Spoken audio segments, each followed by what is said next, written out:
Historicamente, você constrói uma persona para ganhar uma eleição, né? Só que quando você ganha a eleição, você abandona essa persona e se torna quem você sempre foi, mas que o povo não conhecia. Isso, desde as capitanias hereditárias até hoje é assim. E aí, eu acho que está vindo agora uma safra ainda pequena de políticos que fazem a campanha durante o mandato. Quem eu sou, quais são as minhas causas, aquilo que eu acredito, vamos levantar essa bandeira, vamos falar com a comunidade, vamos buscar as leis que podem ajudar a gente, vamos conectar associações, vamos conectar iniciativa privada com iniciativa pública, assim, consequentemente. E abandonando aquela caricata, sabe, aquela... eu vou ser o bonzinho para ganhar a eleição, eu vou ser... Te prometo tudo e não cumpro nada. Isso, ou o radical, aquele cara que vai meter o pau em todo mundo e tal, para ele poder ganhar a eleição, que, enfim, a gente viu o que aconteceu nos últimos anos. Mas o ponto é esse, assim, o quanto de verdade você tem nas suas ações.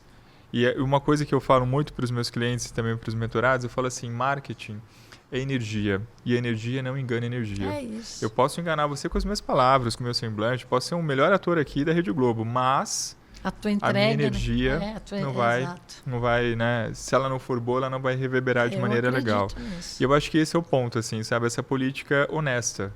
Porque não dá pra gente fazer a política que a gente quer. Existem regras, existem leis, existem uma série de burocracias. Então, assim, nem até tudo... propositais. Nem tudo que você, como legislativo, gostaria de fazer, você pode. Mas a gente tenta fazer o melhor, né? Isso. E ser transparente, né, Rafa? Eu acho que, assim, quantas vezes o que mais pega é demanda, né? Então, pega a demanda, eu vou explicar o que eu peço para a nossa turma, para o gabinete, para todo mundo, né, que está lá apoiando. Fala, explica. Por que dá, por que não dá, por que demora, o que está acontecendo. Primeiro porque a pessoa vai se sentir minimamente respeitada. Olha, pegaram uma demanda aqui, me deram um retorno. Segundo, tem um processo, é o que você falou, legislado, burocrático, às vezes até proposital, eu dificulto para vender a facilidade, mas a gente acaba quebrando isso aí, mostrando a verdade. Mas sendo bem transparente, para que a pessoa fale, olha, ali, por mais... E eu já fui executivo e agora legislativo, né? Então, executava dentro de um teto, mas dava para executar, e agora legislando é menos, porque você só indica para que o executivo faça. Exato. Mas se você explicar o caminho e muitas vezes os motivos e o porquê, a pessoa ela retorna, Rafa, porque ela acredita no que você está falando. Por mais que você não consiga resolver. Sim. O que é altamente frustrante. Para mim, assim, é terrível. A pessoa pede, eu oficio, eu faço a fala, eu indico, mas não acontece por N motivos. Eu fico muito frustrada. E eu imagino a pessoa que vai usufruir daquele serviço. Mas eu falo a verdade. Então, a pessoa, ela volta, porque ela confia. E hoje, o que a gente está buscando? Pessoas confiáveis, instituições confiáveis. Né? Porque, na real, assim, para muitos é o último recurso, né? E aí, se esse recurso não funciona, cara, para quem que eu vou recorrer? É só para Deus. Exato. Né? E ele, né, tá bastante atarefado lá, ouve todo mundo, mas tem coisa que a gente tem que resolver aqui na Terra, né? Não tem jeito, né? Deus ajuda, mas a gente tem que fazer a nossa parte, não tem para onde correr, né? Com certeza. Vamos lá, Pri. Como vereadora, você tem contatos com muitos empresários, empreendedores aqui da região. O que mais está chamando a sua atenção na rotina dos empreendedores aqui da cidade? Como é que você está vendo esses movimentos? Como é que você está vendo os empreendedores? Como é que você está vendo os empreendedores nesse ano tão maluco que a gente está vivendo, com tantos feriados, Copa do Mundo, eleição e aquela coisa toda, essa bipolaridade, né, política, né, nós contra vocês contra a gente, então tem aquele lance, eu sou bonzinho, você é o ruim, enfim. Até cor de roupa a gente tem que pensar o que vai pôr, né? Não declarar. Nossa, é um negócio assim, a gente chegou num ponto. Eu vejo uma economia hoje, né? E aí é um reflexo do país, né? Hoje uma economia difícil, né? Tanto é que a gente estava conversando aqui antes de entrar, a gente vê muitas pessoas endividadas, as que têm alguma grana ou não têm dívidas segurando o consumo. Isso reflete em todas as áreas, né? Reflete, eu vejo do vestibular da FATEC, o número de inscritos, até o consumo das lojas, a situação do centro da nossa cidade, né? Ali a região comercial. Então, assim, as pessoas estão consumindo, eu acho que o necessário para o dia a dia.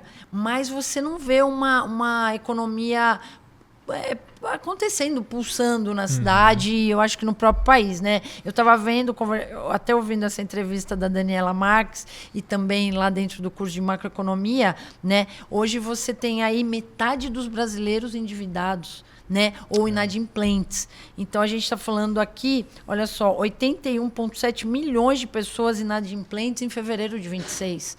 Se a gente tem uma população de 215 milhões de pessoas, a gente está falando de quase metade, né, da população brasileira aí com bastante dívidas. Então, 50% dos adultos fechou 2025 devendo.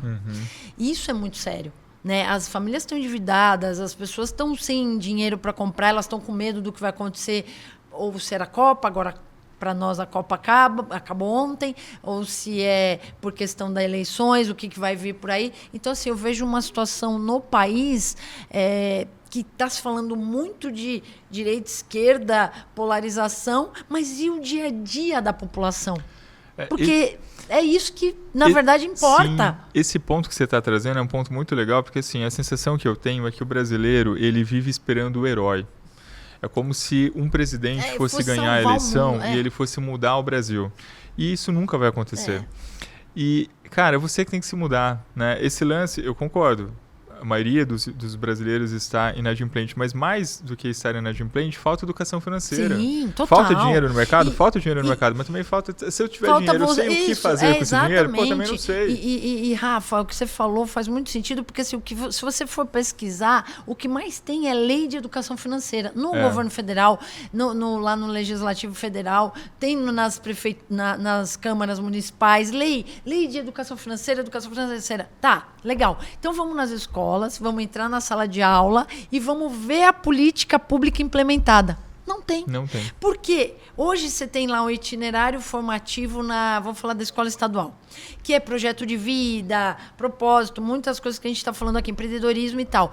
O professor, coitado, e eu tô com muitos amigos nessa situação, professores, ele não teve essa formação para ele dar pro aluno. Olha isso. Então, assim, ele veio da área de biológica, ciências, o outro da área de física, química. Eu peguei já amiga da área de história, dando empreendedorismo.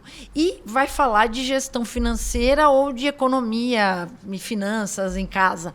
Ele também não teve essa formação. Então, assim, o que está faltando? E aí, quando a gente vai na educação, para mim é um olhar para os professores. A gente precisa cuidar deles, a gente precisa entender o que eles precisam. É menos burocracia, é menos cumprimento disso, é menos relatório disso, daquilo para cumprir número dado, mas ele não está nem preparado, coitado, para pegar, de repente, um projeto de vida e falar de vida financeira, de projeto de sonho, né? Ele não teve essa formação, Como Rafa. é que